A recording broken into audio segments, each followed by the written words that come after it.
abogado litigante especializado en procesos civiles y laborales.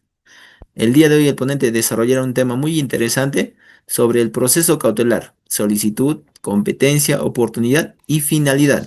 Sin más preámbulos, doctor, le cedo el uso de la palabra. Puede iniciar con su magistral ponencia. Bien, muchas gracias Néstor por la introducción. Buenas noches con todos aquellos que están presentes en esta nueva sesión número cuarta del curso especializado sobre medidas cautelares en aplicación del derecho procesal civil. Esta es la sesión número cuarta. Anteriormente hemos venido conversando aspectos relevantes según el temario. El día de hoy vamos a conversar sobre tres formas, tres modalidades que abarcan la medida cautelar. Vamos a comentar cómo se establece la competencia del juez del órgano jurisdiccional para entablar una medida cautelar. Vamos a comentar también la finalidad de una medida cautelar y en qué momento yo puedo interponer una medida cautelar. Y estos tres fragmentos, estos tres temas, los vamos a nosotros poder observar en el artículo 608 del Código Procesal Civil.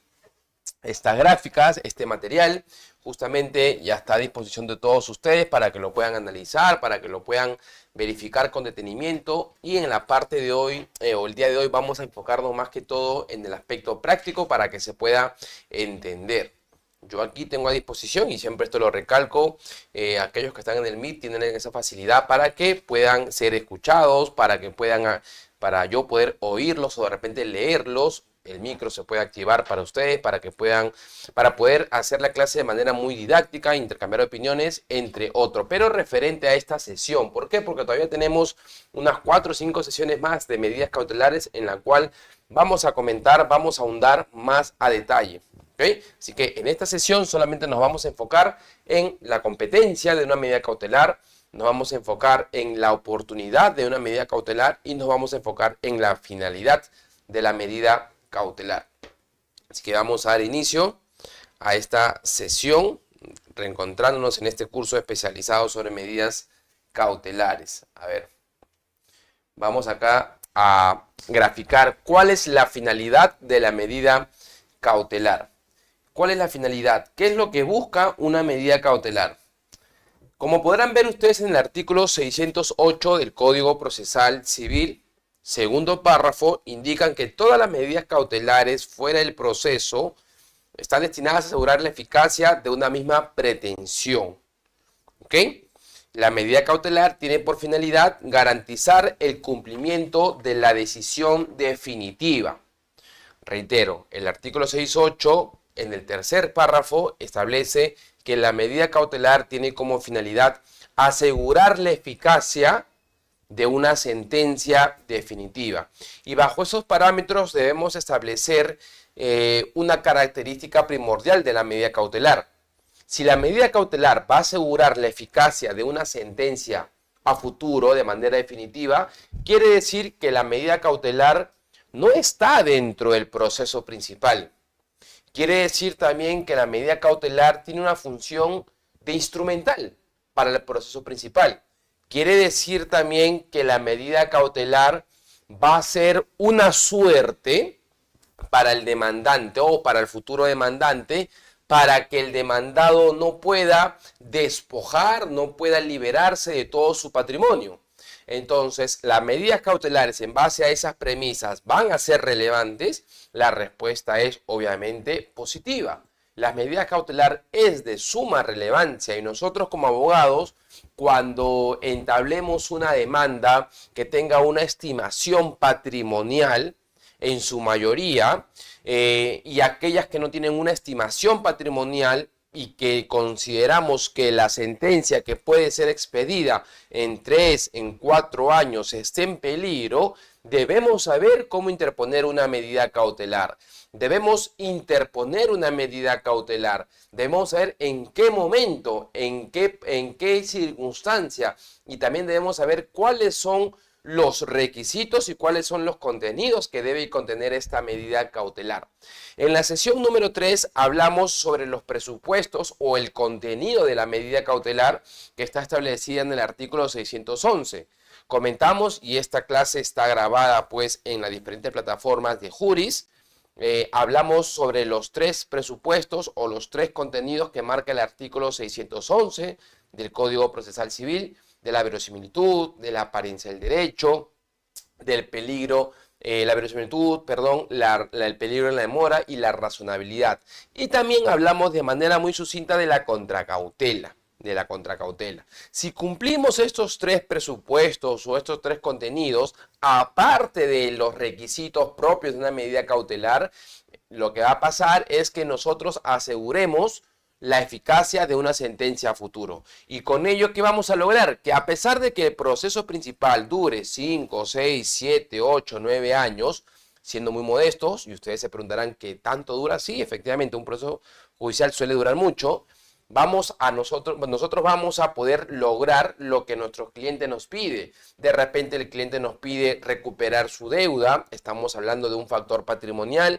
De repente el cliente nos pide recuperar su propiedad, estamos hablando de derechos reales, entre otras circunstancias. Dicho todo este cuadro preliminar por la cual se establece la relevancia de una medida cautelar y cuál es su finalidad, vamos a plasmarlo en la pizarra para que esto sea de manera más didáctica. Hemos comentado que vamos a hablar hoy día sobre la medida cautelar. Medida cautelar.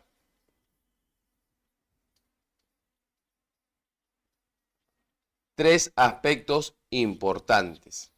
Estos 3 aspectos están referidos justamente a la finalidad.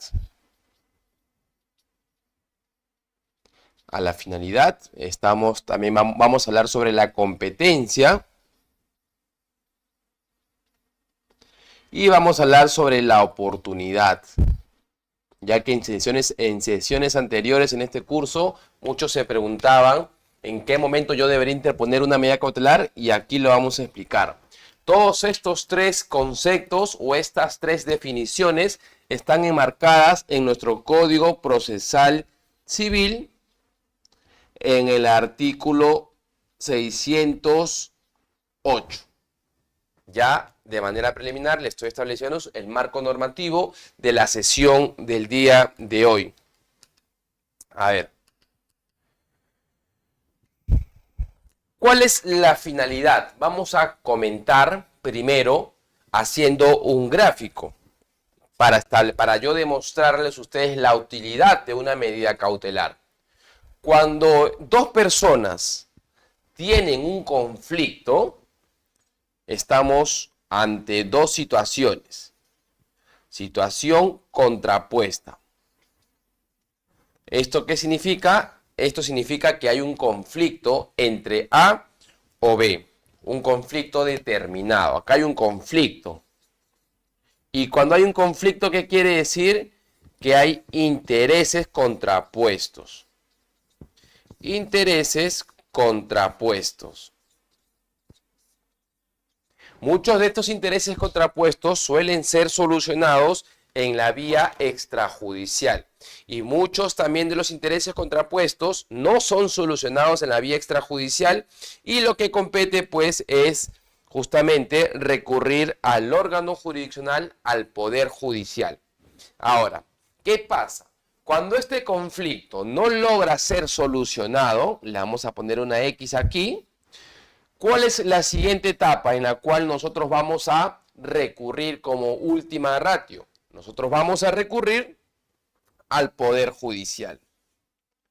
Al Poder Judicial. Y el Poder Judicial pues está representado por los jueces. Por el juez, por los jueces. Lo cual ya sabemos nosotros que los jueces o el juez todos los jueces tienen jurisdicción, mas no todos los jueces tienen competencia. Si yo pongo un caso hipotético en esta situación, imaginemos que nos referimos a una demanda de indemnización por daños y perjuicios, obligación por dar suma de dinero. Vamos a tener que llegar a la conclusión que este juez o que todos los jueces tienen jurisdicción, pero el único juez competente es el juez civil o el juez, el juez civil o el juez de paz letrado, dependiendo de la cuantía. ¿Ok? Entonces, ¿todos los jueces tienen jurisdicción? Sí, porque todos los jueces tienen el deber de administrar justicia, pero ¿todos los jueces tendrán competencia? La respuesta es no. Y la competencia nosotros lo vamos a delimitar por la materia, por la cuantía, por el grado, por el turno y por el territorio. Que también yo he establecido, o acá mismo en Juris, he dictado clases sobre la competencia y está en sus plataformas. Sí, para aquellos que quieren saber cómo se determina la competencia del juez, pueden revisar para mayor entendimiento. Ahora, el juez, para solucionar un conflicto, se basa en un mecanismo. ¿Cuál es el mecanismo por el juez que va a utilizar para resolver un conflicto de interés? O de repente, ¿cuál es el mecanismo, el motor por la cual el juez va a resolver una incertidumbre jurídica? Y acá nos referimos, este es un proceso contencioso. Pero también el juez puede resolver procesos no contenciosos, sí. El mecanismo por el cual el juez se va a valer para resolver un conflicto de interés será el proceso. ¿Y qué es el proceso? En el derecho procesal civil, el proceso es un conjunto de actos procesales, valga la redundancia, que realizan tanto el demandante como el demandado hacia el órgano jurisdiccional juez, para que este último pueda atender sus solicitudes, sus pretensiones y pues pueda establecer un fallo en última instancia de manera fundada o infundada. Este proceso termina en la etapa decisoria. En la etapa decisoria. Y la etapa decisoria está representado pues por la sentencia o por el auto final. ¿Y por qué hago esta distinción de sentencia y auto final? ¿En qué se basa esa distinción? A ver, la primera pregunta al aire que lanzamos en esta sesión, ahora que nos reincorporamos en estas clases. ¿Por qué la etapa decisoria yo la subdivido en sentencia y auto final? ¿Serán lo mismo? ¿Los dos determinan un fallo? ¿Los dos tienen un contenido decisorio? ¿O si es que hay alguna diferencia como tal? ¿Y por qué para mí es importante no solamente poner sentencia, sino subdividirlo en sentencia y en auto final? ¿Cuál será la diferencia? ¿En qué radica la diferencia?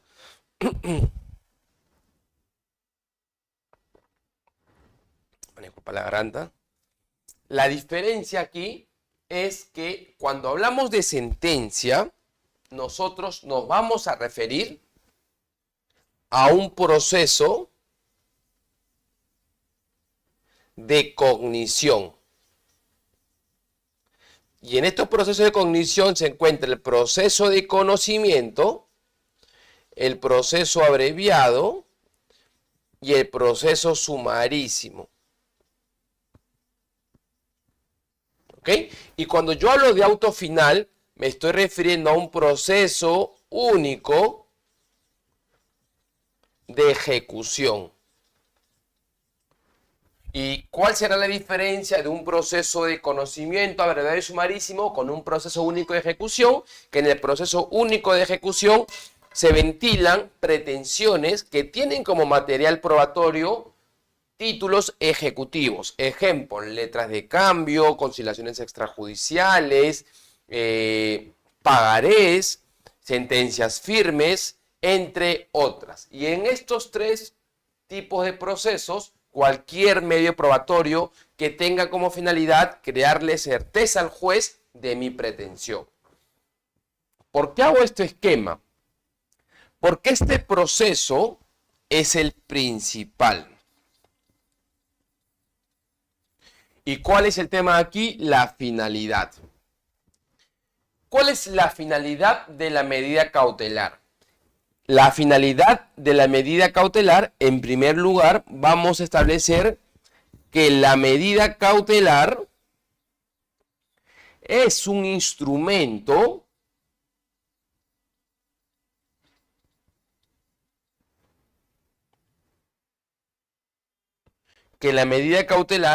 es un instrumento del proceso principal.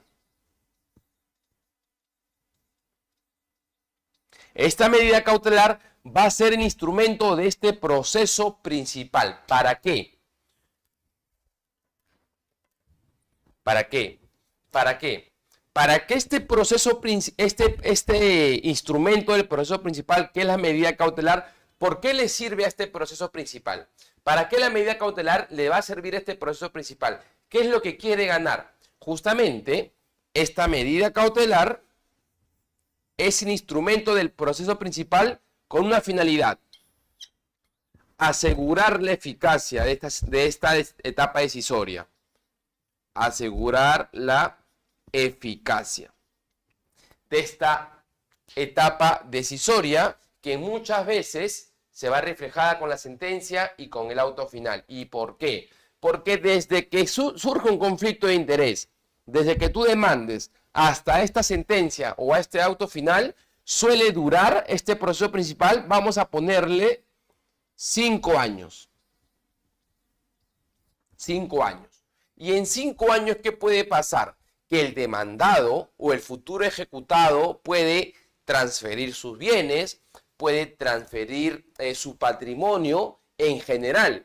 Y cuando llegue la sentencia y el auto final en un proceso principal, y a pesar de que tú ganes el juicio, lastimosamente no vas a poder recuperar ni entregarle a tu cliente lo que él esperaba.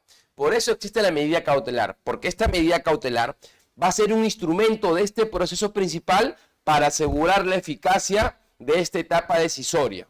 Y eso lo establece el artículo 608 del Código Procesal Civil, tercer párrafo. Tercer párrafo. ¿Ok? Ahora, una finalidad: asegurar la eficacia. Otra finalidad: ¿qué más lograría la medida cautelar? Aparte de asegurar la eficacia, ¿qué otra situación podrá lograr?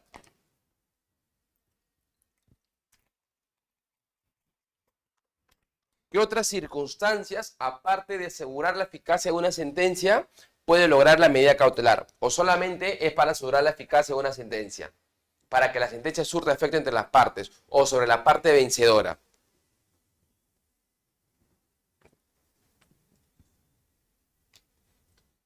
Cuando hablamos de la finalidad, no solamente es asegurar la eficacia de una sentencia, también la medida cautelar tiene como finalidad evitar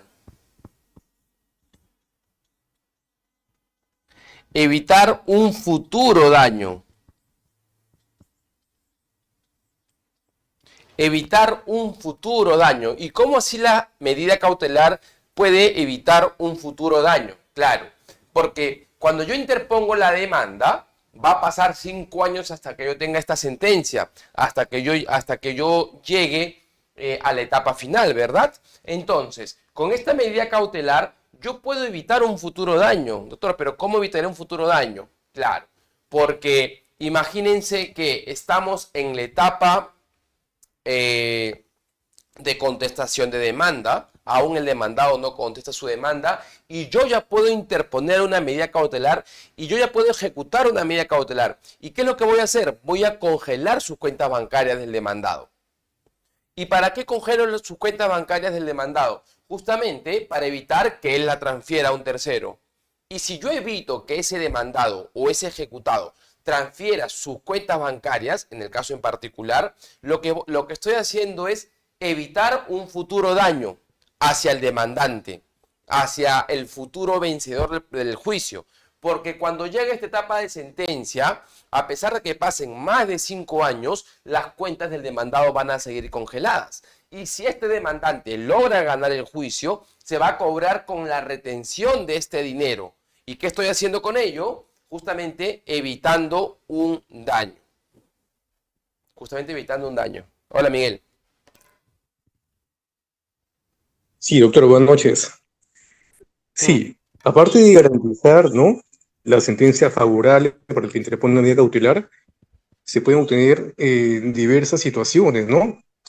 Por ejemplo, protección de derechos e intereses, la preservación de la prueba también, doctor, estaría, ¿no? ¿Cómo la preservación de la prueba?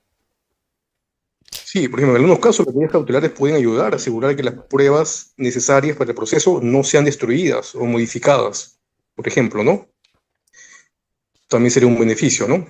¿Pero en qué sentido? ¿En qué sentido cautelas una prueba con una medida cautelar?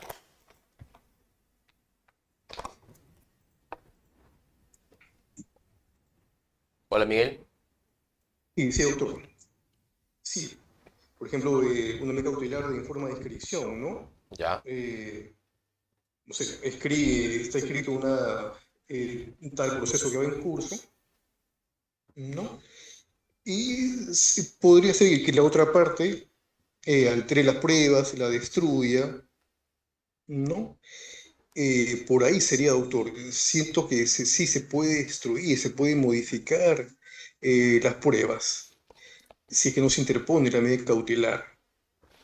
O sea, Claro, usted ya como que... pero no sería el sentido principal de la medida cautelar. O sea, entiendo lo que me Claro, quieres decir, pero la medida cautelar, ¿sabes por qué no se preocupa mucho por las pruebas y por qué no tendría mucha relevancia el guardar la relevancia o la utilidad de una prueba? ¿Sabes por qué?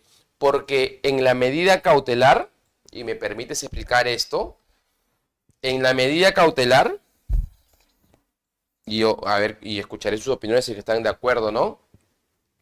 Tiene como característica principal que o sea, se elimina la etapa probatoria.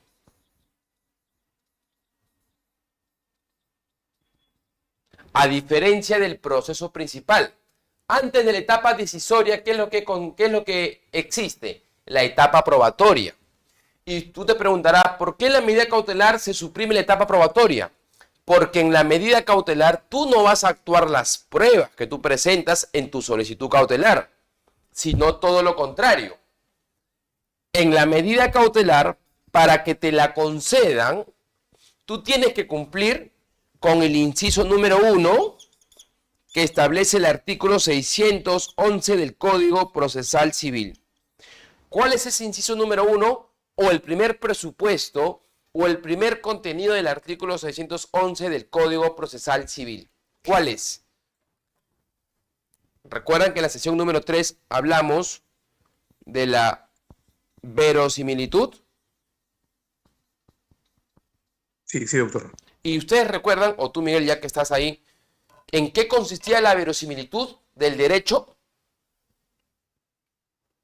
Pintamidrato, porque la garganta está malísima. ¿Te acuerdas en qué Que, consistía la que haya verosimilitud? que hay una apariencia de verdad en lo que se está pretendiendo, ¿no? Una apariencia de verdad, ¿no? De lo que se está demandando, se está intentando demandar, ¿no? Son unos, digamos, unos altos indicios de veracidad, Claro. ¿no? Creo que por ahí va. Es una Sí, apariencia del derecho. Apariencia del derecho. O sea, el juez para que me conceda una medida cautelar, yo no tengo que demostrarle la certeza de mi pretensión, sino una apariencia de mi pretensión, una apariencia del derecho invocado. ¿Y cómo yo le demuestro una apariencia? En base a una prueba que al juez le crea suspicacia de manera preliminar. ¿Por qué digo de manera preliminar? Porque en la etapa o en el proceso cautelar o en el proceso de tutela cautelar no hay etapa probatoria. Entonces, ¿por qué hemos explicado estas circunstancias? En base a lo que tú comentas. La medida cautelar tiene como finalidad resguardar las pruebas a efectos de que el demandado no las deteriore, no las elimine, no las suprime. Yo creo que no va por ahí. Porque, reitero, en la medida cautelar, las pruebas tienen una relevancia, sí, para que te concedan la verosimilitud, pero ¿existirá una actuación de pruebas en el trámite cautelar? La respuesta es no. ¿Y la actuación de las pruebas dónde la vemos? Justamente en el proceso principal, en la etapa probatoria. Y con la actuación de las pruebas, ¿qué vamos a conseguir? Una sentencia, ¿verdad? Y esta sentencia será una verosimilitud del derecho o una certeza de mi pretensión. Esta sentencia o el auto final, aquí ya podemos hablar de una certeza de mi pretensión. ¿Y por qué yo hablo de una certeza? Porque previamente ya valoré los fundamentos fácticos, valoré los fundamentos jurídicos y valoré la actuación conjunta de las pruebas que las partes aportaron. ¿Sí? ¿Correcto? Sí, doctor, incluso en el ámbito penal, doctor, ayuda bastante a proteger a la víctima, evitar que el investigado se sustraiga o destruya pruebas. ¿Cómo? Perdón, Miguel. Sí, incluso en el ámbito penal también es importante, ¿no, doctor? Instalar una medida cautelar porque protege a la víctima y evita que el investigado se sustraiga o destruya pruebas. Sí, podría ser. Pero no es la esencia de la medida cautelar. La medida cautelar lo único que tiene como finalidad es preservar, conservar, congelar el patrimonio, llámese bienes muebles o bienes inmuebles, del demandado. Prevenir que se produzcan situaciones que impidan o dificulten la efectividad del proceso principal, ¿no? Como la enajenación o deterioro de bienes sobre los cuales recae la medida, ¿no? Correcto. Todo eso sobre patrimonio, más no sobre pruebas. ¿Sí? A ver, si es que Doctor, pueden... una pregunta. Dame un segundo, Sí, dame un segundo, perdón. dame un segundo. Si es que Pablo, Fernando y Janet podrían oralizar sus preguntas, sería mejor para poder entenderlos, porque veo que son preguntas largas, para darle una explicación más contundente. Después de Miguel, a ver si Pablo, Fernando, Rodrigo creo, o Janet pueden oralizar su pregunta. Dime, Miguel. Doctor, perdón. Sí, para que me quede un poquito claro, doctor, la transacción extrajudicial también iría sobre un proceso único de ejecución, ¿verdad? Salvo de que haya digamos, una controversia, ¿no? Digamos que se incumple, ¿no? Un acuerdo, ¿no? Pero en la parte que se sustrajo ese acuerdo, se comprometió en cumplirlo, menciona que sí lo cumplió, cuando en realidad no lo cumplió, en ese caso ya no sería un proceso único de ejecución, ¿no?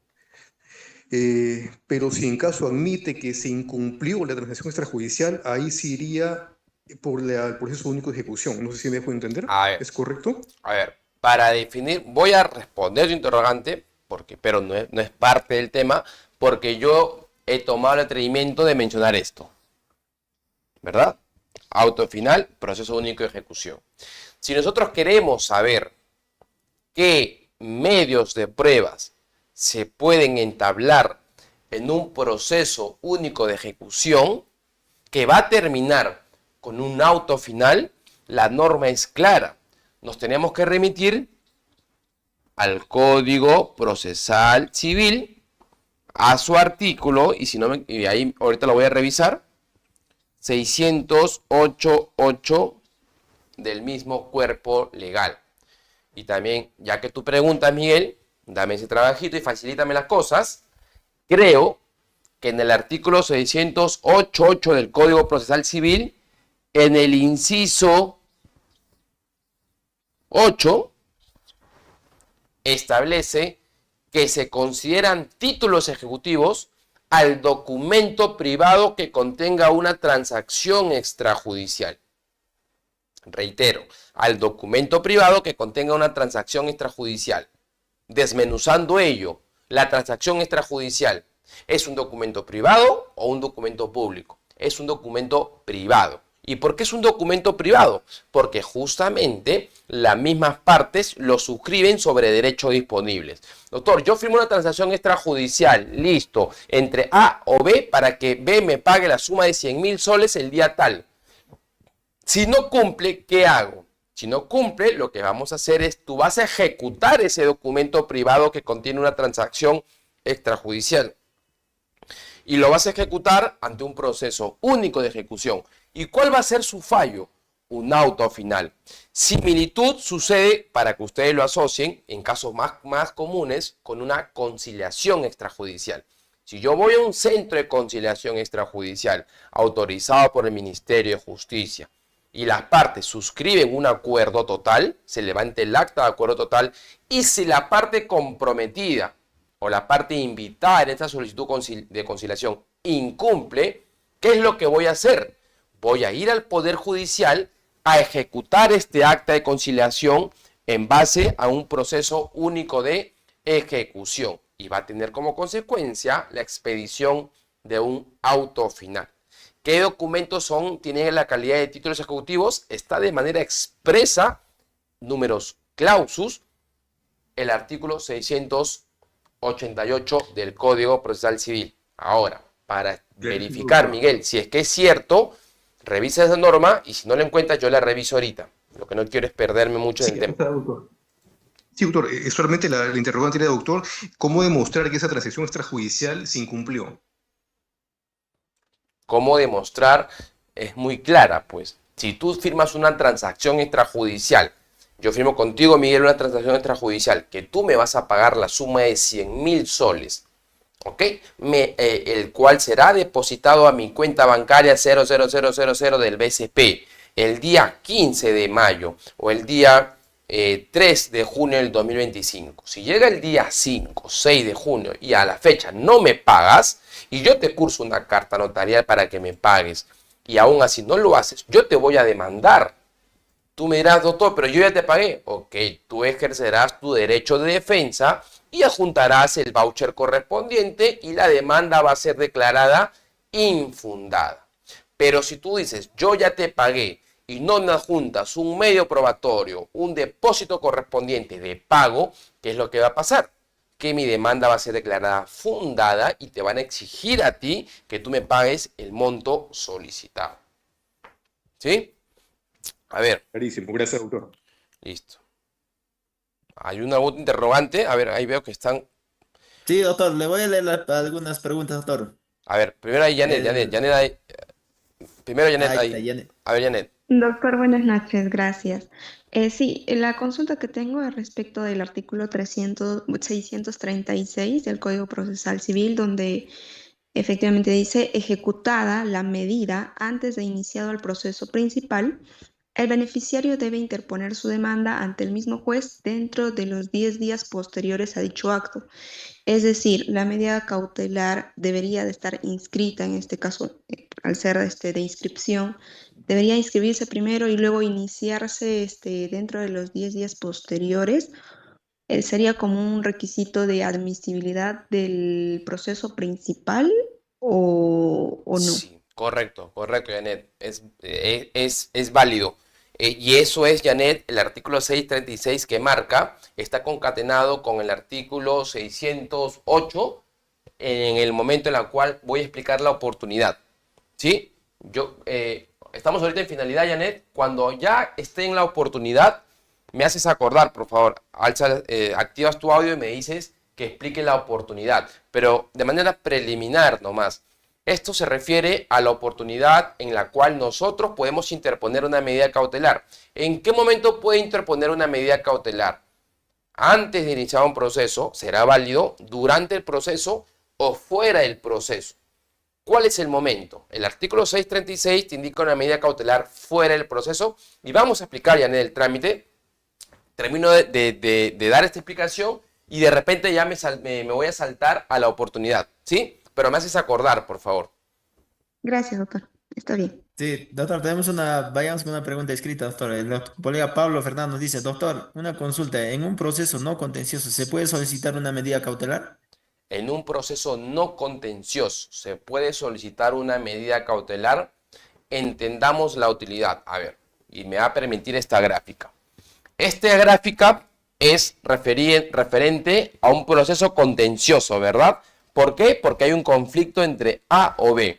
Si la medida cautelar mencioné la finalidad del artículo 608, que era asegurar la eficacia de una sentencia para que justamente evitar futuros daños, evitar que el demandado transfiera su patrimonio, llámese muebles, en muebles. Bajo este último concepto pregunto, en un proceso no contencioso, y ustedes respóndanme, en un proceso no contencioso, y está habilitado el audio para todos, ojo, en un proceso no contencioso, ¿existe un demandado? ¿Existe una parte contraria? En un proceso no contencioso, ¿existe o no existe una litis? ¿Qué creen ustedes? No, doctor. No, no existe, Sí, doctor. Eh, doctor, ¿Sí? ¿qué tal? Soy Rosana. Buenas Hola, noches. Roxana. En un proceso no contencioso, si bien es cierto, no hay una litis, pero sí hay a veces algo que asegurar. Por ejemplo, en un proceso de nombramiento de administrador judicial, ¿Ya? hay una parte demandada y puede la parte solicitante del proceso no contencioso pedir una medida cautelar temporal sobre el fondo, ¿De qué? Para para que que te se le designen. nombre administrador del bien en copropiedad. No lo he visto. No lo he visto Yo sí. particularmente, Ya. pero vayamos a la esencia, ¿ok? A la esencia. Si tú pides una medida cautelar temporal sobre el fondo, sobre una demanda de designación y salvaguardas, ¿verdad? Esa es la pretensión que tú me comentas, ¿verdad, Roxana? No, ¿Sí? no. Nombramiento de administrador judicial en un proceso Nombramiento. no Ok, contencioso. nombramiento, ya, listo. Asegurar, claro está que como es un proceso no contencioso, no hay una litis de por medio y por lo tanto lo único que hay que hacer ahí, se entabla una demanda o una solicitud. Se entabla una solicitud en un proceso no contencioso porque no hay una litis como tal. Entonces, ¿qué es lo que va a pasar? Si tú interpones una medida cautelar temporal sobre el fondo, tú estás anticipando o estás pidiéndole al juez que de manera provisoria, hasta que se expida la sentencia, se nombre a tal persona. Así ¿Para es. qué? Para con la finalidad de que celebre de manera preventiva, de repente tienes la urgencia, y esto es el segundo presupuesto de la medida cautelar, el peligro en la demora, tienes la urgencia de celebrar determinados actos jurídicos. Por eso empieza una medida temporal sobre el fondo. La pregunta es particularmente, no lo he visto. Si Roxana lo ha visto, genial, nos puede hablar con la práctica. ¿Tendría algún sentido? Habría que ver la urgencia justamente que conlleva la realización de pedir una medida temporal sobre el fondo, porque de repente, como reitero, van a celebrar actos jurídicos determinados que si no los celebras en tal día, se puede perder. Bueno, pero en la naturaleza, por ejemplo, procesos no contenciosos más comunes, ¿ok? Sucesión intestada, vía judicial. ¿Cabe la posibilidad de pedir una medida cautelar? ¿Es común? No. No, no es Un común. proceso no contencioso, dentro de los comunes, rectificación de partida. Ordóñez con S y Ordóñez con Z, quiero rectificar. ¿Cabe la posibilidad de escribir una medida cautelar? No. ¿Por qué? Porque justamente, como no hay una litis como tal, yo no tengo la necesidad de asegurar la sentencia porque no hay un demandado como tal. Porque no hay un demandado como tal. Teniendo en cuenta que la medida cautelar siempre va a asegurar la eficacia de un proceso principal donde exista una litis. Y aquellos procesos donde existe una litis justamente es en los procesos no contenciosos. Es más, me anticipé a poner aquí proceso contencioso, conflicto, intereses contrapuestos. Sin embargo, si la colega Roxana indica que en una pretensión determinada la ha utilizado y se la han concedido, bien. Pero dentro de los procesos no contenciosos ordinarios, los más comunes, como los que he mencionado, no cabe la necesidad de interponer esa medida cautelar. ¿Sí? ¿Hay alguna otra pregunta?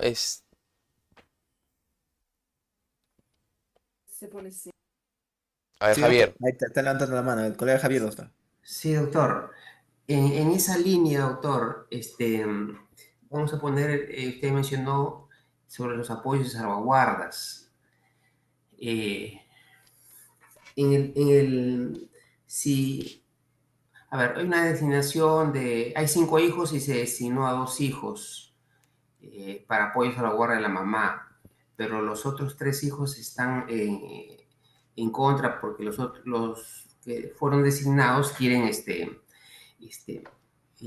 aprovecharse y vender las propiedades. Entonces se planteó una nulidad del acto, nulidad del acto administrativo, ¿no? O nulidad del acto, ¿no? ahí sí se puede presentar una medida cautelar para que los dos hijos que han sido designados como apoyos y salvaguardas no puedan vender las propiedades de la mamá, ¿no, doctor? A ver, lo que pasa es que ahí estamos saliendo de una esfera y te comento de manera particular. Hace poco tuve un caso de designación de apoyo y salvaguardas en la cual se pidió el apoyo y salvaguarda de 2 adultos con discapacidad debidamente acreditados. La madre lo solicitó, eran 5 hermanos y 2 de ellos se oponían y uno de ellos sí estaba a favor. ¿Cómo resaltó el juez? Aquí al juez tú le facilitas las cosas. ¿Por qué?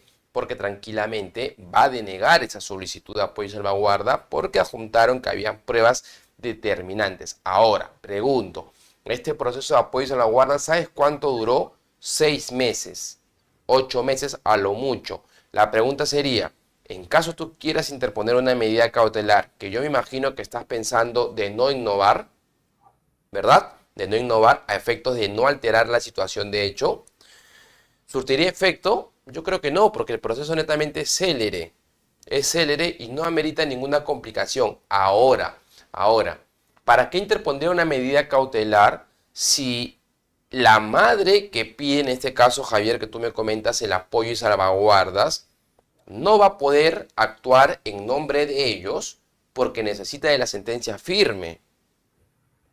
Entonces, ¿qué lógica tendría interponer esta medida cautelar si aún estando en trámite el proceso no va a poder disponer o administrar los bienes que pueden tener esos mayores de edad que piden el apoyo y salvaguarda? Distinto sería que a pesar de que esté en trámite, la mamá ya pueda disponer sobre ellos y tú presentes una medida cautelar para no variar esa situación de hecho. Pero si para que una persona actúe en calidad de apoyo y salvaguarda, ¿qué necesita? ¿Qué te pide la notaría? La sentencia debidamente consentida, ¿verdad? Y si aún no se expide la sentencia, no vas a poder todavía realizar ningún acto sobre ella. ¿Sí? A ver, vamos a hablar sobre la oportunidad, que es lo que indicó Janet, y después vamos a seguir con las rondas de preguntas, ¿ok?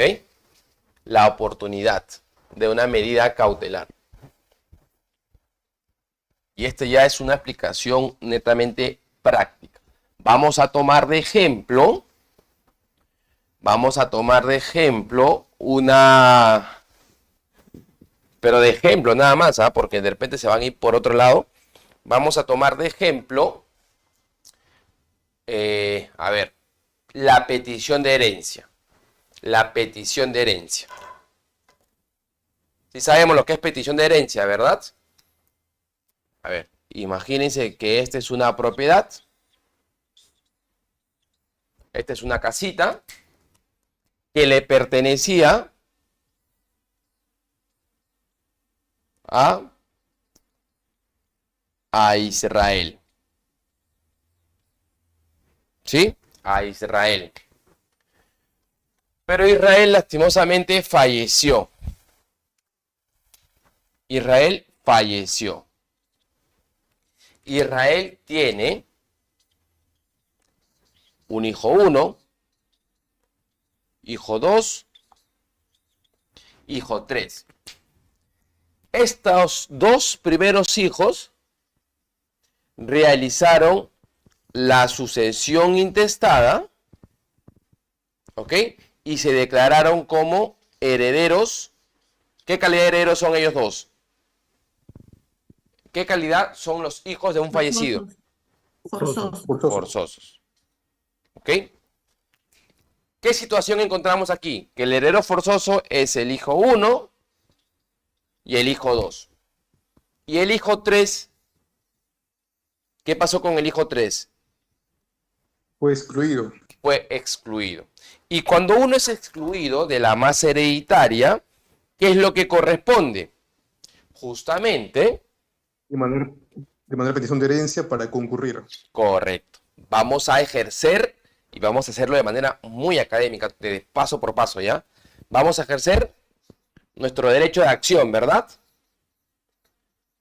Nuestro derecho de acción. Y el derecho de acción es materializada ¿con qué? Con la demanda. Y la demanda, ¿qué cosa es? Ya lo mencionamos clases anteriores, también hay clase de esto, cuando hablamos sobre el derecho a la tutela jurisdiccional efectiva, que la demanda simplemente es un documento en físico. ¿Y qué contiene la demanda? ¿Qué es lo que contiene una demanda? Pretensiones. Pretensiones. ¿Y cuál sería la pretensión en este caso? La que le dije, doctor, ¿no? Petición de herencia para concurrir. Petición de herencia. Y si le queremos dar una explicación más a fondo, ¿con qué finalidad? Con la finalidad de concurrir con los demás herederos forzosos. ¿Quién? El excluido. El excluido o excluidos. ¿Sí?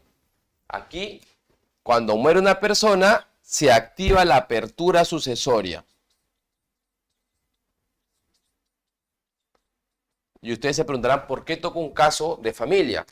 Porque justamente, aquí mismo en Juris, creo que Fernando el 16 o 17, el 16 o 17 de este mes, se va a iniciar también un diplomado sobre Derecho de Familia y Sucesiones.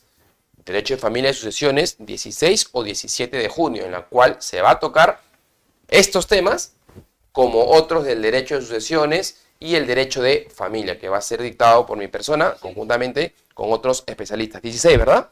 El 16. Entonces, la demanda la tenemos, petición de herencia. ¿Ok? Imagínense ustedes que estos dos herederos que han sido declarados por la sucesión intestada, mal realizada, porque han excluido a un heredero, quieren vender la casa. Quieren vender la casa. Ahora, ¿qué va a pasar aquí? La pregunta sería, si tocan la puerta de su despacho y ustedes le piden una asesoría, una recomendación, ustedes van a decir, oye, hay que hacer una demanda de petición de herencia, ¿verdad? ¿Sería lo correcto? ¿Sí? ¿O qué otra acción ustedes realizarían? Si van a la puerta de su despacho, ustedes, a ver, son 188 conectados en una plataforma y en la otra son 65. A ver, ¿cuál sería la asesoría correcta que ustedes le darían a este hijo excluido? Aparte, Doctor, ¿sí? sí, podría ser en valor de medida cautelar de no innovar. De no innovar. ¿Por qué de no innovar? ¿Ok? Para que no puedan vender la casa, ¿no? Porque están excluyendo un heredero forzoso. Ya, de no innovar. A ver, alguien en la ilación de Miguel, eso es lo que justamente da el derecho procesal, pues, intercambiar ideas. A ver, Miguel indica una medida cautelar de no innovar. ¿Ustedes están de acuerdo? A ver. O si ya se interpuso la demanda de petición de herencia, podría ser una medida cautelar de inscripción de demanda. A ver, vamos a ver. A ver, David, Rosa, Samuel, Janet, la misma Janet, que justamente esta explicación va en base al comentario de Janet, que nos pidió. ¿Qué medida cautelar interpondrían ustedes? ¿De no innovar o de innovar? ¿O temporal sobre el fondo? ¿O una medida cautelar, pues, de ejecución forzada, de repente, quizá? Antes de ello, este es el caso práctico.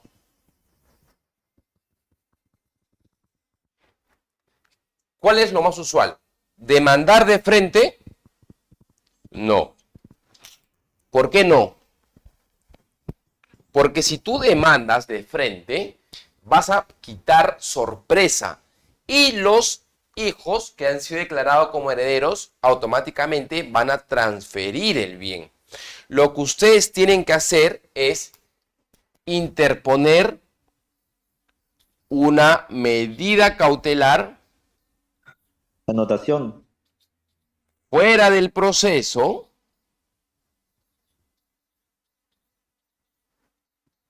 ¿y qué medida cautelar? Como lo indicaron. Anotación del registro. de demanda.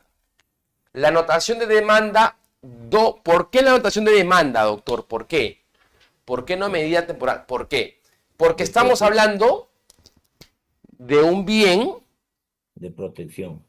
inmueble que tiene, ¿qué cosa? Una inscripción en los registros públicos, ¿verdad? Y si yo creo que quieren vender este inmueble, entonces yo voy a presentar una medida cautelar fuera el proceso de anotación de demanda sobre este bien inmueble inscrito en registros públicos. ¿Para qué? Para que se inscriba en la partida del inmueble. Esta medida cautelar tiene que cumplir con ciertos contenidos. Tengo que yo demostrar lo contenido en el artículo 611 del Código Procesal Civil. ¿Qué cosa? La verosimilitud. ¿Qué prueba demuestra la verosimilitud, la apariencia de mi derecho? Señor juez, yo necesito que usted me conceda esta medida cautelar. ¿Cuál es la prueba fundamental para acreditar esta verosimilitud en el caso en concreto? Partida de nacimiento. Aparte de la partida de nacimiento, La sucesión intestada. la sucesión intestada y la partida de nacimiento. ¿Qué demuestro con esto? Que existe una sucesión intestada donde va a aparecer mi padre o madre fallecida y la declaratoria de herederos forzosos de mis dos hermanos. Y con la partida de nacimiento yo voy a concatenar que tengo el mismo parentesco consanguíneo y que he sido excluido, ¿verdad? ¿Cómo yo demuestro el peligro en la demora? ¿Con qué prueba? Creémonos pruebas, creemos, porque el caso no lo estoy diciendo de manera completa. Con la sentencia anterior. No necesariamente. ¿Cómo yo demuestro el peligro en la demora? Imagínense, porque ha pasado, que estos dos herederos le enviaron una carta notarial al excluido para que desaloje el inmueble porque lo van a vender. Señor juez, he adjunto la carta notarial en la cual aquellas personas que han sido declaradas como herederos me solicitan que desaloje el inmueble porque lo van a vender a una inmobiliaria. Y necesito que usted me conceda con suma urgencia esta medida cautelar. Peligro en la demora demostrado. Razonabilidad. ¿Es razonable la medida cautelar? Sí, ¿por qué? Porque es un bien inmueble, sujeto a inscripción, y estoy pidiendo una anotación de demanda. Corroborado. Ahí, ¿el juez me va a conceder la medida cautelar, sí o no? Sí, ¿Qué creen ustedes? sí, claro que sí. ¿Sí? A Miguel dice que No sí. estoy seguro. Carlos dice más que seguro. ¿Alguna otra opinión? ¿Alguna otra opinión? ¿Ustedes creen que me la va a conceder? No. Doctor, Hola, sí. sí. ¿Una medida cautelar de anotación de demanda fuera del proceso? Sí, claro. ¿No debería haberse admitido la demanda para Pero, que sea a ver, fuera del proceso? partamos ¿Es por... factible? ¿Cómo? Claro. Sí, sí, correcto. Se puede. A ver, déjame terminar esta partecita. Sí, doctor. ¿Por qué no conceden, no van a conceder esta medida cautelar?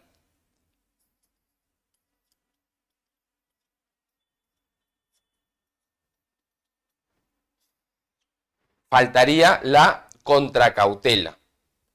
¿Y qué es la contracautela? Es justamente asegurar cualquier perjuicio que pueda ocasionar estas circunstancias. Hay una contracautela personal y hay una contracautela real. ¿Ok? En base a lo que comunicó Janet, esta medida cautelar es declarada fundada. ¿Qué quiere decir? Que me dieron la razón. ¿Qué faltaría acá? Que esta medida cautelar se ejecute, ¿verdad? ¿Y cómo se ejecuta esta medida cautelar? ¿Cómo se logra ejecutar una medida cautelar? Inscribiéndola en registros públicos en este caso, doctor. Correcto. Esta medida cautelar se ejecuta con la inscripción en los registros públicos. ¿Ok? Ahora, ¿qué va a pasar si hemos comentado que la medida cautelar es un instrumento del principal? ¿Qué falta aquí? Justamente que yo interponga La demanda. la demanda. Si esto se ejecutó el día de hoy, 3 de junio, ¿qué plazo tengo yo para interponer la demanda? No tengo ahorita el 10 calendario. días. Imaginemos, 10 días. 10 días. Imaginemos, sin contar, imaginemos que los sábados y domingos se cuentan, ¿ya? Pero para netamente academia, porque no sé qué día cae. 4, 5, 6, 7, 8, 9, 10, 11, 12, 13. Ojo, resalto, no estoy contando los sábados y domingos como si existiera, porque si ustedes me quieren dar la fecha real, utilicen su calendario y me dicen qué plazo computa los 10 días. ¿Ok? ¿Qué plazo computa los 10 días? El día 13, yo tengo Doctor, que... perdón, con respecto, disculpe, doctor, con respecto a la contracautela, ¿se sigue acostumbrando a que sea una contracautela de, ¿cómo se le llama? Curación juratoria, algo Ahora le así? explico, dame un segundo, para no perderme la idea. Yo tengo que interponer la demanda dentro de los 10 días de ejecutada. ¿Qué pasa si yo interpongo la demanda en el día 11? ¿Cómo va a ser declarada esa demanda? Se estima Esa demanda va a ser declarada improcedente. ¿Y cuál es la consecuencia? Que se va a cancelar la medida cautelar. ¿Ok? Se va a cancelar la medida cautelar. Ahora, hasta ahí está claro el ejemplo, ¿verdad? Que cuando se ejecuta una medida cautelar, yo voy a interponer la demanda en 10 días. Caso contrario, la demanda va a ser declarada improcedente y se va a cancelar la medida cautelar. Escenario número 1. Doctor, ¿le podría hacer una pregunta antes que avance un poco más? Dime. Sí, doctor. Ya, presento una medida cautelar de acuerdo al ejemplo, anotación de demanda, puede ser otra medida de embargo de cuentas bancarias, pero ¿cómo yo me entero para que corran los 10 días? ¿Cómo me entero? El juez va a emitir una resolución Te declara indicándome. fundada tu medida cautelar. ¿Y cuál es el acto siguiente? Tú tienes que pedirle al juez que expida los partes judiciales, los oficios, para los registros públicos. Una vez que se expiden los oficios o los partes judiciales a los registros públicos, tú vas a tener un título de presentación. Formulario verde de registros públicos, parte derecha, título de presentación. Cuando tú tienes ese título de presentación, tú entras al internet y pones la página Síguelo SUNAR. Ahí tú le vas a dar seguimiento al título. Los títulos en registros públicos tiene para que se inscriban hasta los 7 días desde su presentación. Si tú ves que dice inscrito, le das clic en el asiento y va a salir el asiento de anotación de demanda. La anotación de demanda. Y ahí sale la fecha de inscripción en el asiento, abajo. Si la fecha de inscripción sale 13, tú tienes que computar ¿desde cuándo? Desde el 13 de junio. ¿Sí?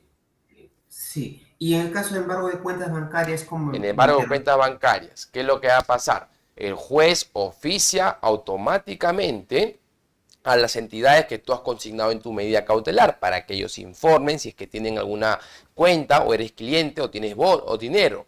Imagínate que el banco lo que va a hacer es que el BCP indica, oye, la demanda es por 100.000 y justamente él tiene 200.000 soles. Voy a retener ese importe. Retiene el importe y le comunica al juez. ¿Ok? Le comunica al juez. Desde que la fecha en la cual tú tomas conocimiento que se ha hecho efectivo la ejecución de tu medida cautelar de embargo, desde el momento en el cual tú como demandante tienes conocimiento que el demandado o que al demandado se le ha ejecutado sus cuentas bancarias, tú vas a presentar justamente tu demanda. Pero igual, yo te digo algo, ok, doctor, pero es muy complicado saber, listo. Te pregunto, si tu medida cautelar no te la conceden, tú vas a dejar de presentar tu demanda. ¿Qué es lo que particularmente hago en el tema de la práctica? Presento mi demanda hoy día, mi medida cautelar, perdón, y yo me organizo y agendo en presentarla dentro de los 5 días siguientes. ¿Por qué? Porque la medida cautelar es prácticamente el mismo contenido que va a ir en tu demanda. O sea, no voy a esperar que se ejecute la demanda para yo presentarla recién y computar el plazo de 10 días, porque estaría jugando con el tiempo. Cuando ustedes presenten su medida cautelar antes del proceso, fuera del proceso, después de presentar su solicitud cautelar, automáticamente presenten su escrito de demanda. ¿Van a variar algunas cosas? Sí, pero ya tienen un proyecto o una proforma establecida en la misma. ¿Ok? Esa es la... Doctor, entonces, para que quede claro, sí, sí, doctor, entonces 10 días desde que está inscrita la medida cautelar en registros públicos, ¿no? De ahí corre el plazo. Sí, correcto. Listo, a ver, avancemos. Doctor, como sugerencia suya, las dos vías que ha explicado usted, la cautelar y la anterior, para incluirse en que no lo han registrado como forzoso al heredero, ¿cuál de las vías es la más rápida? Porque mayormente para emitir una demanda hoy día te demoran 5 o 6 meses para que lean y la cautelar te demora casi por ahí o menos tiempo que una Depende del demanda. tema, al trámite que tú le des al impulso o de acuerdo a cómo tú, de acuerdo a la carga procesal que tiene el juzgado. La medida cautelar tiene como finalidad que sea urgente, ok, pero nunca te la califican rápido, te la califican como si fuera una demanda como tal. Ok, avancemos. Ya. Bien, bien, gracias. Imaginemos, saquemos de la esfera este caso, ¿ya? Vamos a imaginar, vamos a poner aquí otro caso, para que se entienda. Obligación de dar suma de dinero. ¿Ya? Juan le debe a Luis 100.000 soles. ¿Ok? Interpone, ¿qué medida cautelar acá va a caber? Medida cautelar, vamos a poner embargo. Embargo en las cuentas bancarias. Igual, imagínate que esto se ejecutó y se interpone la demanda en 10 días. ¿Ok? En 10 días. Vamos a seguirnos de aquí para... El ejemplo número 1 ya me la siguieron, ¿verdad? Vamos a hablar del ejemplo número 2. Doctor, la medida cautelar siempre la escribe el demandante, siempre, ¿no? Es siempre ese apellido de parte, ¿no? Sí, a pedido de parte o también de oficio, en casos excepcionales. Ahora voy a explicar. Ya. Esta medida cautelar es de obligación dar suma de dinero, tiene una estimación patrimonial, un contenido patrimonial, dinero. Pero como Juan se quiere asegurar de Luis, quiere embargarle sus cuentas bancarias e interpone una medida cautelar fuera del proceso. ¿Ok? E interpone su demanda en el plazo de 10 días. 10 días. La pregunta sería... Prestado 10.000 millones su casa contra la garantía por el depósito. La pregunta sería, si lo interpone Juan en el plazo de 10 días, ¿cómo el juez califica la demanda? Medida cautelar, se embargó las cuentas y Juan presenta su demanda en el plazo de 10 días. ¿Cómo el juez califica la demanda? La admite. Admite, admisible. Tienes razón. La admite, dice Roxana. Marie La dice... gente de la clase más baja, llena de... ¿La admite, indican? No va a salir, palito, no va a salir. ¿Seguro que la admiten? A ver, analicemos. Con tranquilidad. A ver, Roxana, tu opinión. A Janet, a ver, Miguel, que están ahí. ¿Qué haces? ¿Qué crees que soy un payaso? Esta demanda es de obligación de dar suma de dinero. Juan le debe a Luis 100.000 soles. Juan se asegura e interpone su medida cautelar de embargo, fuera del proceso. El juez le da la razón porque acredita a Juan la verosimilitud, acredita la verosimilitud, acredita el peligro en la demora y acredita la razonabilidad. ¿Ok? Ahora, el juez le concede y Juan tiene que interponer su demanda en 10 días porque la aprendió en la universidad, en los diplomados, etcétera, etcétera. ¿El juez cómo califica la demanda? Oralícenlo para yo escucharlos, para que todos lo puedan escuchar. Esperando. Fer, un segundito. Hola, Ronnie Orre, te escuchamos. Doctor, buenas noches. En este caso podría ser admisible, inadmisible o improcedente. Ya, pero ¿cuál de los tres vertientes? El juez no te saca en un auto y te indica las tres. Claro, admisible, inadmisible, improcedente son las tres formas de calificación de una demanda. Correctísimo. Pero ¿cuál de ellas? El auto admisorio, doctor. El auto admisorio. ¿Sí? ¿Seguros? A ver, sin miedo, ojo. Mira que parece sencilla la pregunta, pero habría que ver el fondo. Procedente la demanda, procede la demanda. Procede la demanda. Incluso sea la sanción. Seguro que procede la demanda, pero indícame el por qué. Gracias. El por qué, para yo entenderlos y para que todos lo puedan entender.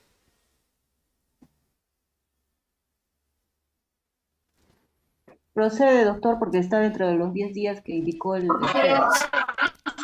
Ya. Considero que sí podría admitir la demanda siempre y cuando haya sido también admitida la medida cautelar y que esté presentada en el cuaderno principal para que el juez pueda calificar y evaluar. Ya. ¿Saben qué va a pasar, estimados doctores? El juez la va a declarar, ¿saben cómo?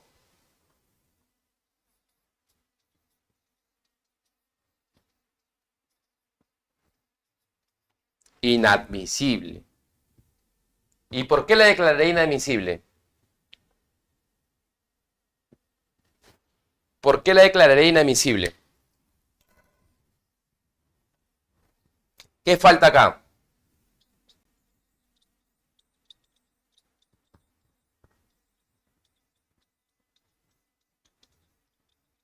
Materia conciliable.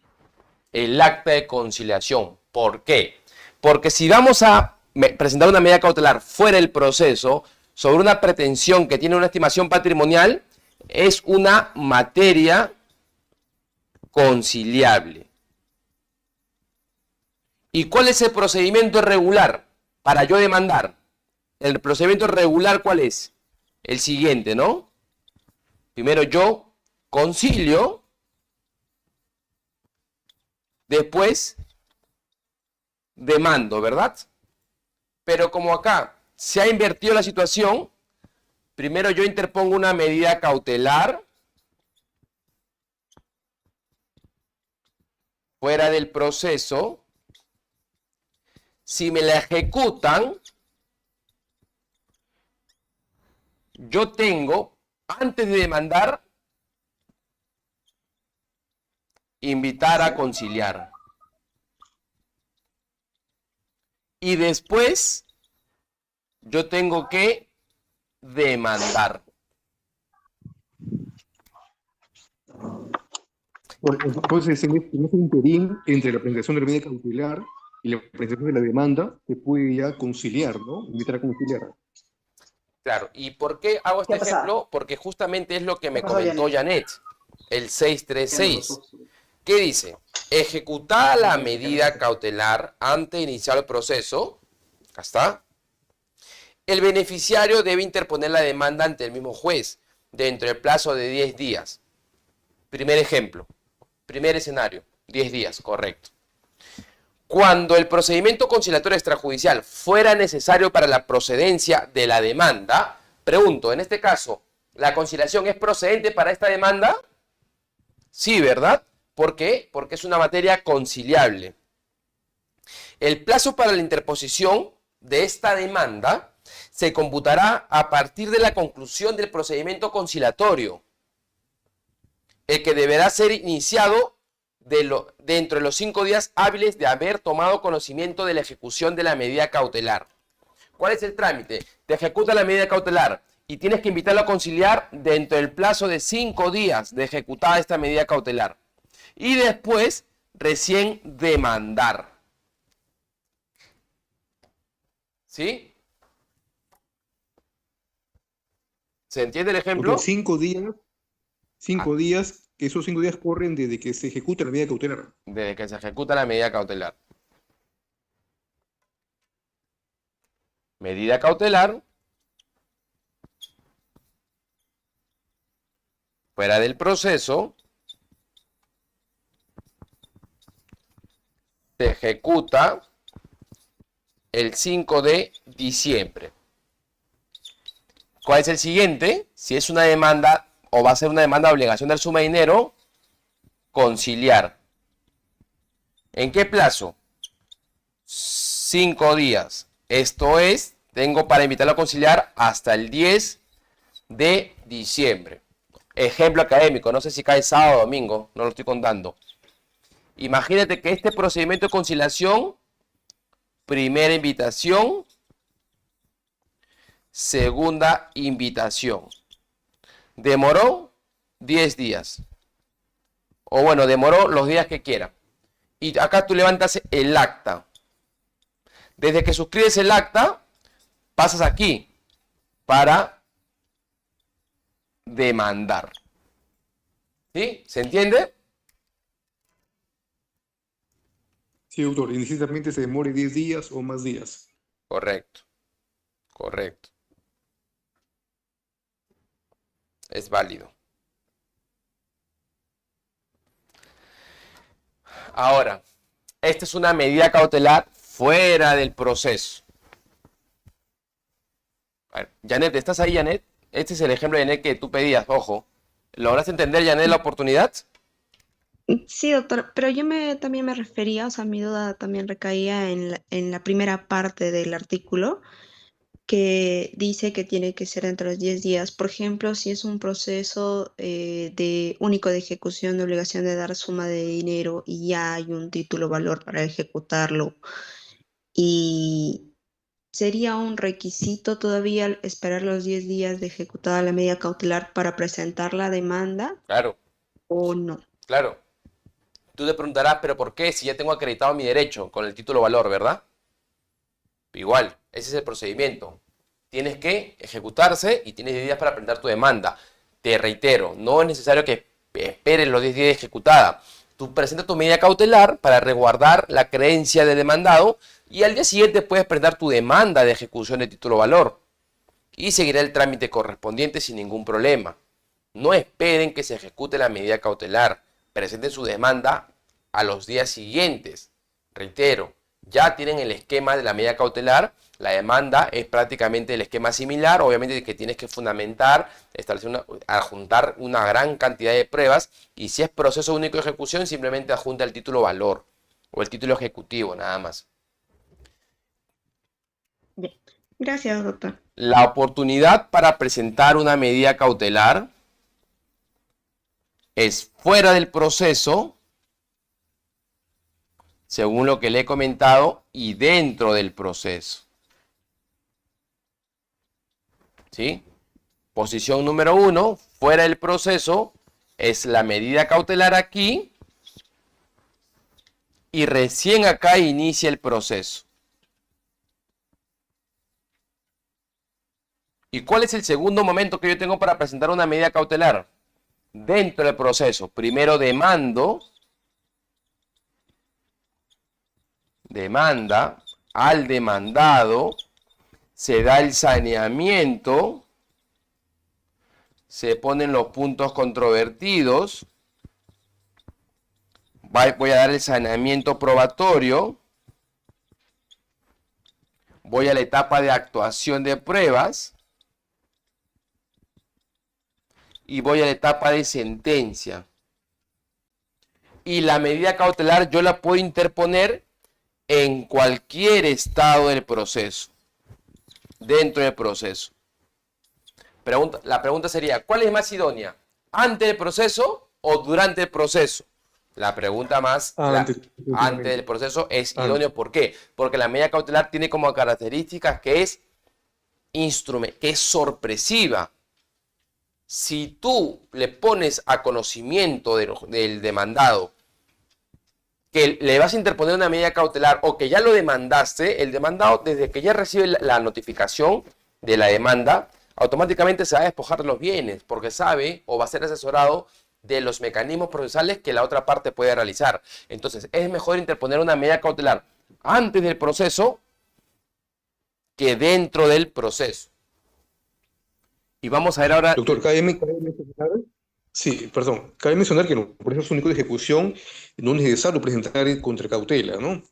Doctor, esto de la contracautela es muy importante. No sé si nos podría usted sugerir qué podemos poner como contracautela, ¿no? Y si la caución juratoria se sigue dando o ya no se da.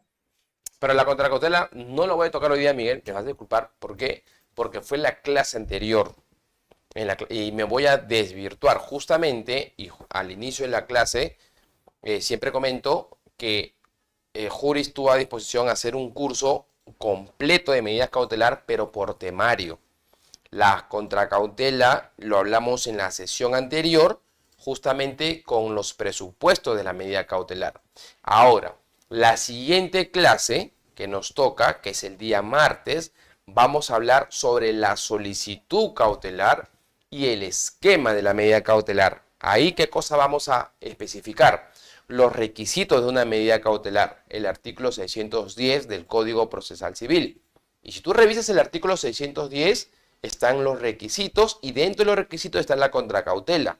Y ahí puedo tocar de manera sucinta, pero ahora, si es que ahora menciono la contracautela, voy a perder la dilación y ya estamos llegando justo a la hora promedio.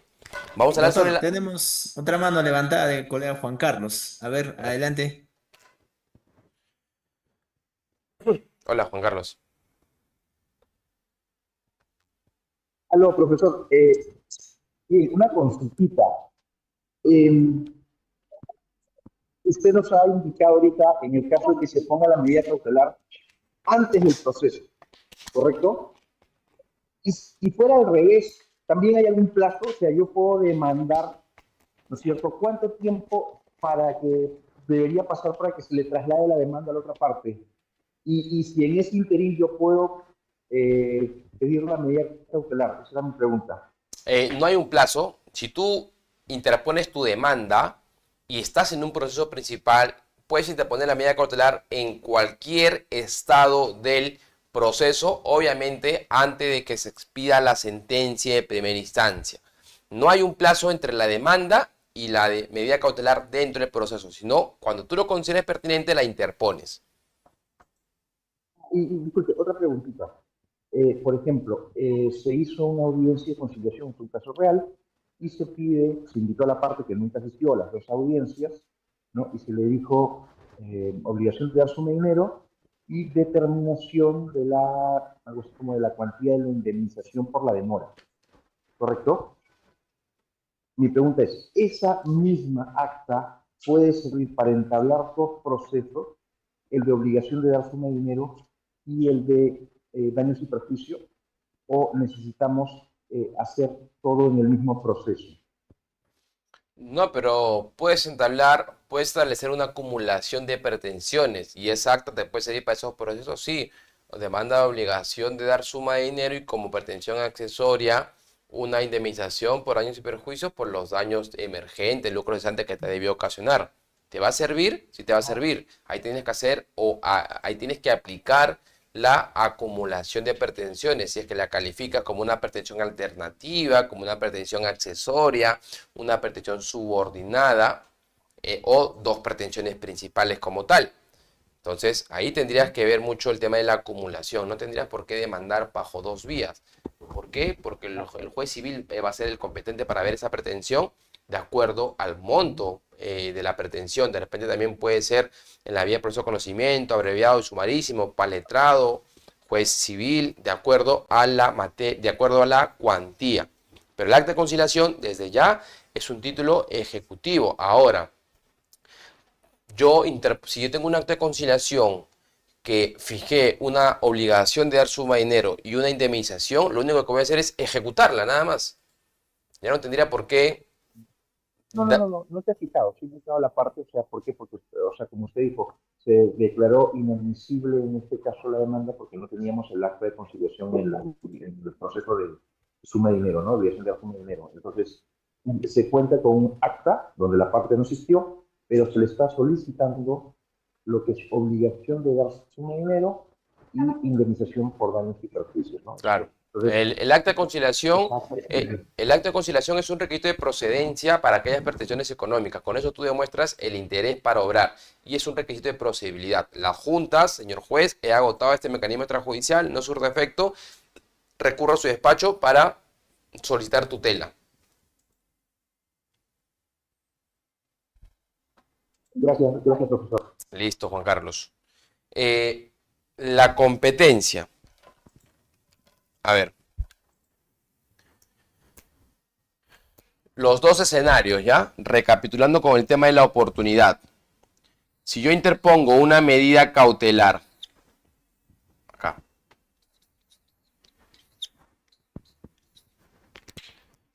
por obligación de dar suma de dinero por 600.000 soles, ¿quién es el juez competente? Aquí.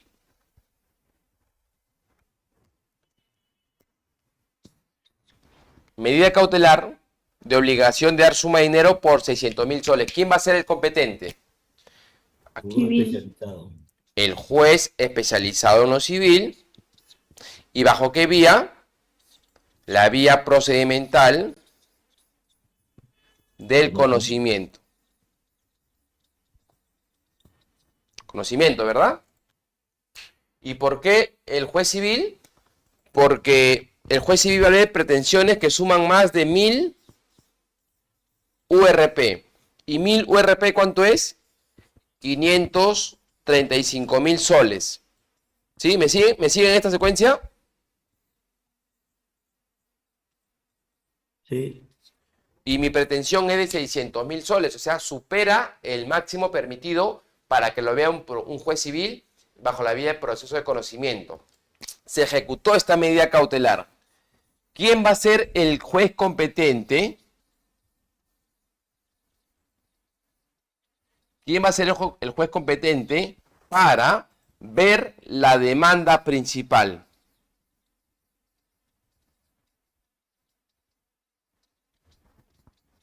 El juez competente para ver la demanda principal va a ser el mismo juez que vio esta medida cautelar.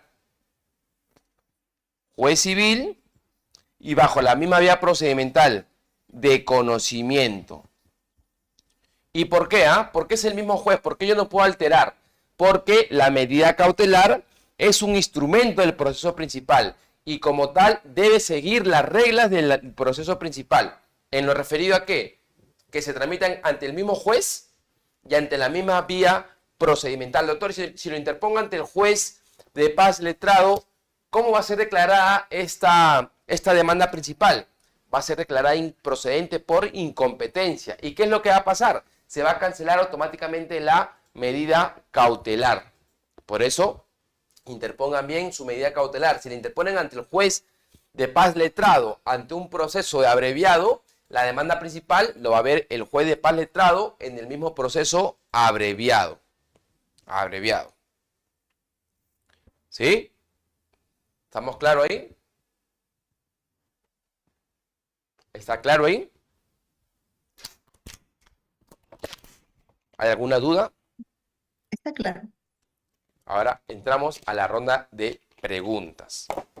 Pero les pido de manera encarecida, porque ahí veo que me están poniendo varias preguntas, netamente medidas cautelares. Yo sé que ustedes litigan, yo sé que tienen casos personales, pero me va a ser difícil explicarles porque tendría que explicar la secuencia. Si alguien tiene alguna duda, ya veo que hay varios que tienen preguntas ahí, que sean sobre estos tres temas: finalidad, competencia y oportunidad. O todo, pero quiero que usted me explique sobre medida cautelar temporal sobre fondo, ejecución forzada, no lo he hablado, innovar, no innovar. Eso son los temas siguientes. Y cada tema siguiente, justamente con su explicación y su ronda de preguntas. A ver, primero con Harold, luego Miguel, y no sé quién más levantó ahí la mano. A ver, Harold.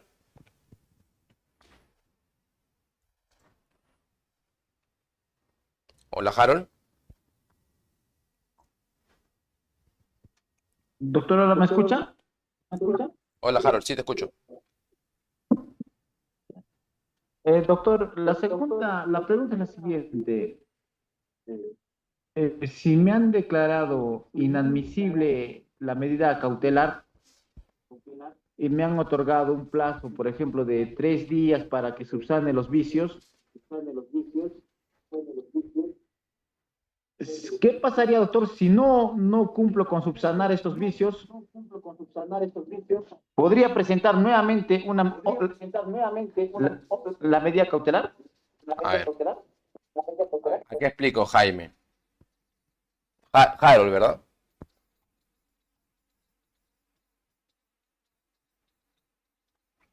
El juez tiene 3 vertientes de calificación para una demanda y para una cautelar. Admisible. Si es una demanda, para que el juez te declare admisible tu demanda, tienes que cumplir con el 424 y 425 del Código Procesal Civil. Si es una medida cautelar, para que el juez te la admita, tienes que cumplir con el artículo 610 y 611 del Código Procesal Civil. Si el juez te declara inadmisible tu medida cautelar, es porque tú has omitido aspectos de forma. Ejemplo, no adjuntaste la tasa por medida cautelar, el arancel judicial por medida cautelar. Y el juez te da 3 días. ¿Listo? Y te pone la misma resolución. Bajo apercibimiento de rechazar su medida cautelar. Tú me preguntas, doctor, ¿qué pasa si no cumple en el plazo de 3 días? Lo hice en el plazo de 4, 5, 6 días. O de repente no lo hice. Si no haces, automáticamente tu medida cautelar se va a rechazar. Y tu siguiente pregunta fue, ¿y puedo volver a presentar en medida cautelar? La respuesta es sí. ¿Y por qué? Si ya fui rechazado. Porque en ningún momento el juez se ha pronunciado sobre el fondo. Simplemente ha sido un rechazo liminar. ¿Y podría volver a demandar? Sí, podría volver a demandar y no podrías, a efectos de no incurrir en los mismos errores. Para no dejar de lado acá, la improcedencia, a diferencia de la inadmisibilidad, es cuando omites aspectos de fondo. Y esto es insubsanable. Esto es subsanable. ¿Sí, Harold? ¿Correcto, Harold? Harold. A ver, vamos con Javier. Sí, doctor. Tengo un proceso que se lleva, por ejemplo, en el primer juzgado laboral. Se ha apelado. Pero laboral, Javier. Laboral, estamos Sí, en proceso sí, pero es de medida cautelar también. La sala civil ha revocado y le ha dicho, ¿sabes qué? Páguele, se revoca la sentencia y páguele a este señor 10.000 soles. Entonces se empieza la ejecución. La medida cautelar se presenta en donde se inició el proceso, no en la sala civil, sino en el primer juzgado laboral, ¿no, doctor? Ahí se presenta la medida cautelar, ¿no? No, lo que pasa es el siguiente. La demanda tú lo presentas ante el juez en lo laboral, claro, o ante el juez civil, depende de la materia. ¿Quién es su superior?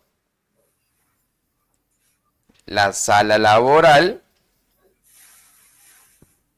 y la sala civil. Estos dos jueces son de primera instancia.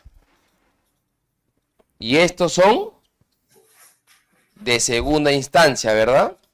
Sí. Estos jueces emiten la sentencia. ¿Y estos jueces qué cosa hacen? Revocan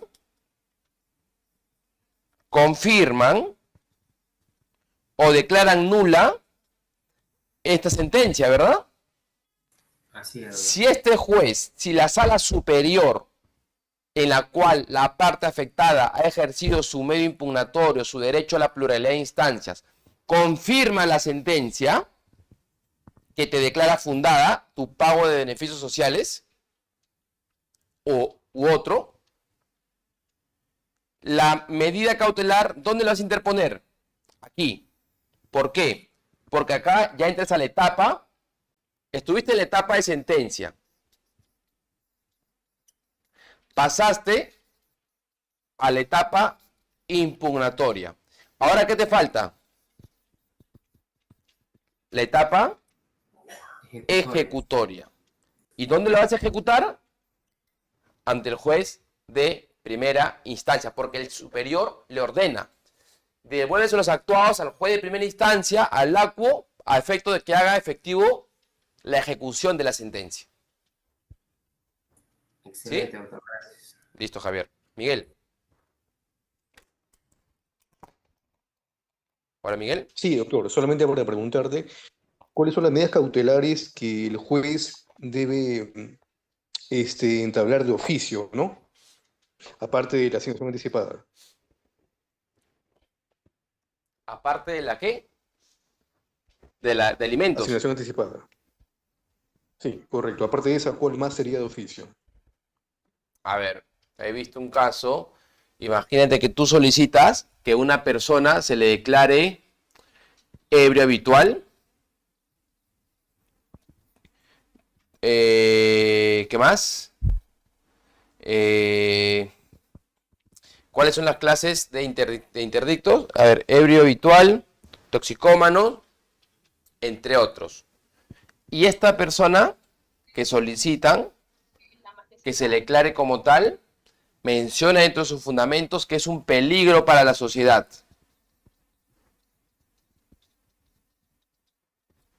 Es un peligro para la sociedad. Señor juez, solicito que se le declare como tal y porque es un peligro para la sociedad, porque cada vez que toma, para rompiendo la luna de las casas, para rompiendo las... altercando el vecindario, la cuadra, la vecindad, y es un peligro para la sociedad. ¿Cuál es tu pretensión principal? Que se declare como tal. ¿Y cómo puede actuar el juez? Si el juez verifica que hay una peligrosidad efectivamente en ese sujeto, va a interponer de oficio una medida cautelar. ¿De innovar o de no innovar?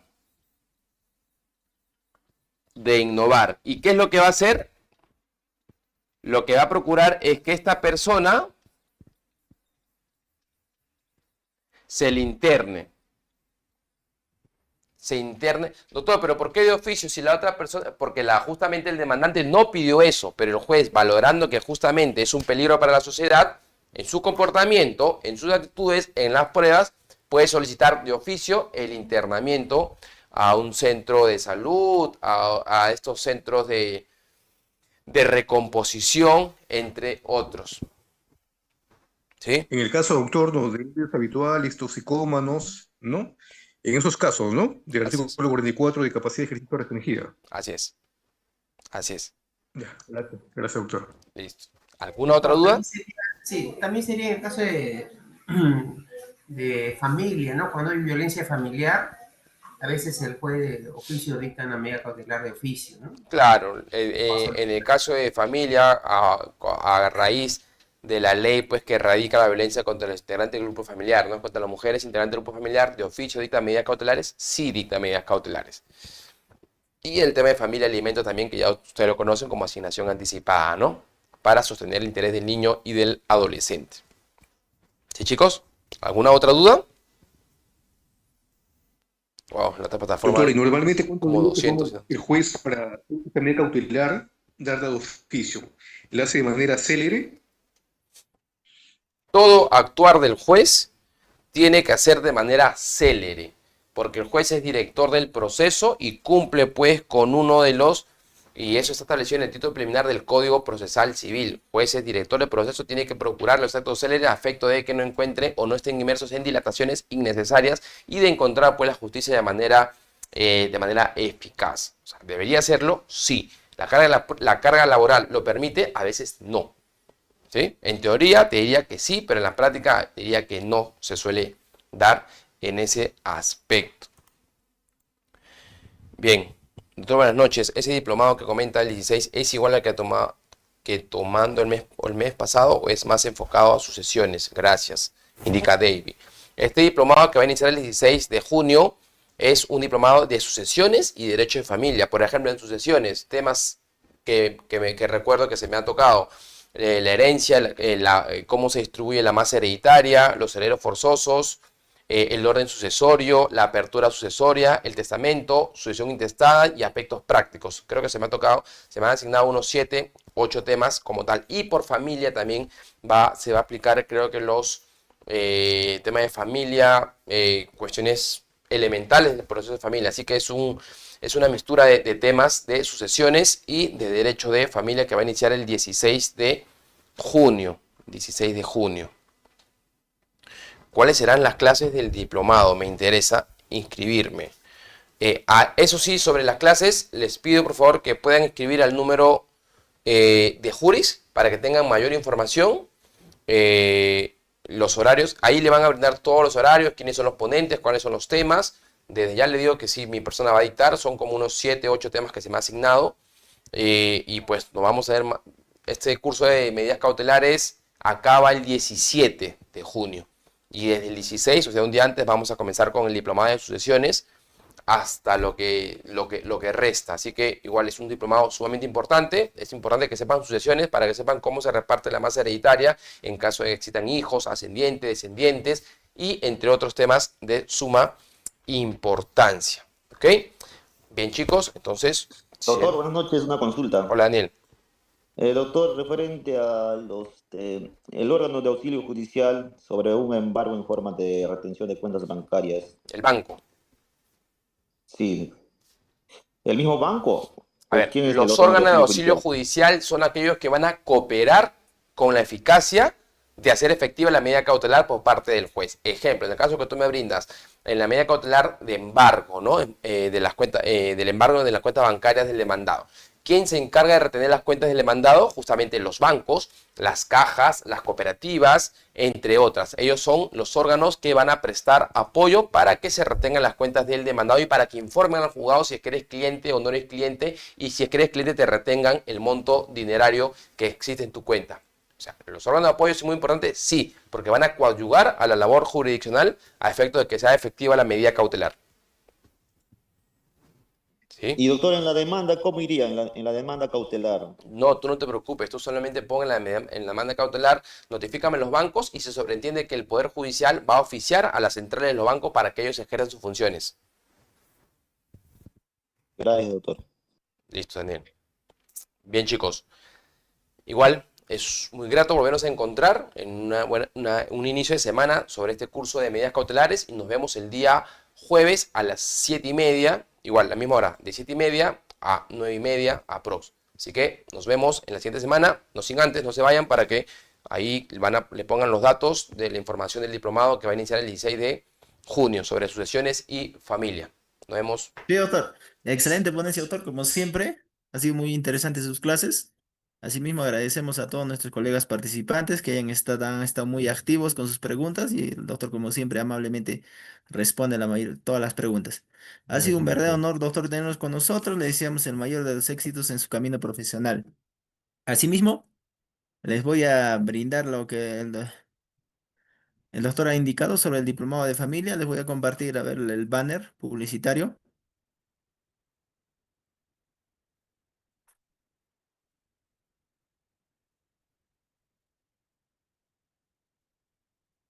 Aquí pueden ver en la pantalla el banner publicitario.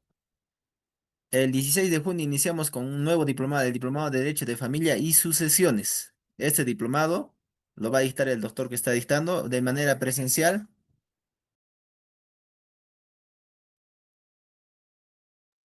Lo va a dictar de manera presencial, así como ustedes pueden ver, haciendo uso de las pizarras.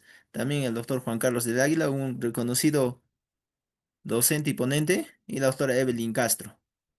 Asimismo, Este diplomado va, ustedes en su certificado va a ser certificado por el Ilustre Colegio de Abogados de Lima Este por 240 horas selectivas. Las clases se van a dar de 7 de la mañana, de 7 a noche, 7:30 a 9:30. Son 2 horas. 1 hora y media de clases y media hora para responder preguntas. Asimismo, Asimismo, el costo normal del diplomado es de 400 soles, pero aquellos que están en esta sesión acceden a media beca. Por lo tanto, por 200 soles ustedes pueden acceder a esta media beca. Además, el área de coordinación académica ha visto por darles un beneficio a todos nuestros alumnos que están matriculados en este diplomado especializado de medidas cautelares. Como ustedes ya han pagado por el curso de medidas cautelares 99.90 céntimos, por el pago de 100 soles, o sea, ustedes aumentarían 100 soles y acceden al diplomado, a este diplomado. Aquellos que están matriculados en nuestro curso de especializado de medidas cautelares, solo tendrían que pagar 100 soles más para acceder a este diplomado de Derecho de Familia y Sucesiones. Les voy a escribir el número en el chat: 900-977-645. Escríbanos ese número y se les va a brindar mayor información del diplomado, el temario, para que ustedes puedan ver. Una consulta, con el monto Sí. que se cancela de los 99.90, en este caso este curso, ¿ya incluye el certificado? Porque estoy viendo que en los posts que nos envían sale que se debe pagar 30 soles para el certificado. No, el pago de 30 soles es para el envío de certificado a provincia.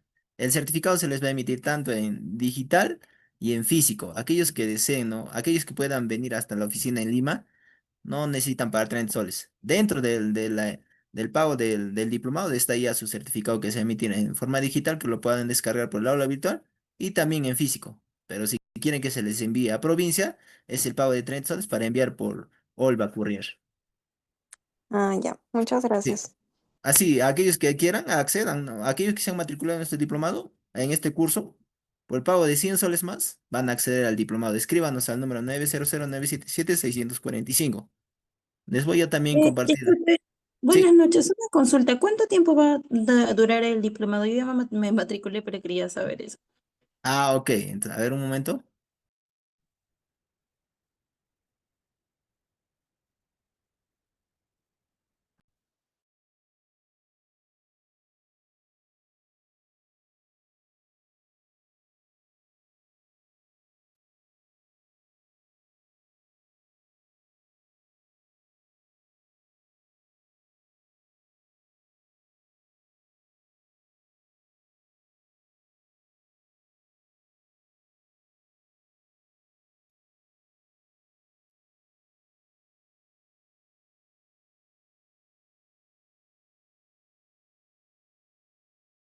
Con relación a la pregunta del tiempo, el diplomado de familia inicia el 16 de junio y finaliza el 14 de julio. Las clases van a ser los lunes, miércoles y viernes de 7:30 a 9:30.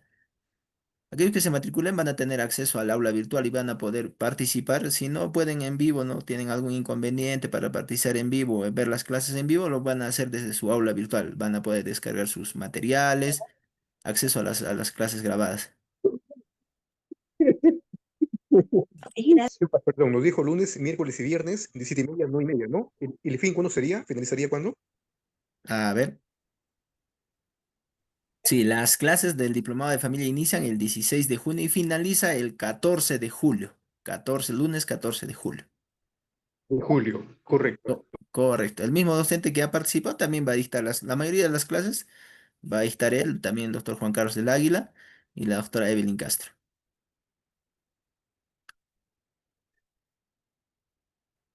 Excelente colega, ha sido eso toda nuestra participación por hoy. Les esperamos para la próxima sesión de nuestro curso de medidas cautelares, que va a ser el día jueves. El día jueves. Agradecemos tenemos la mano levantada de colega. Sí, a ver, ¿puede hacer su pregunta?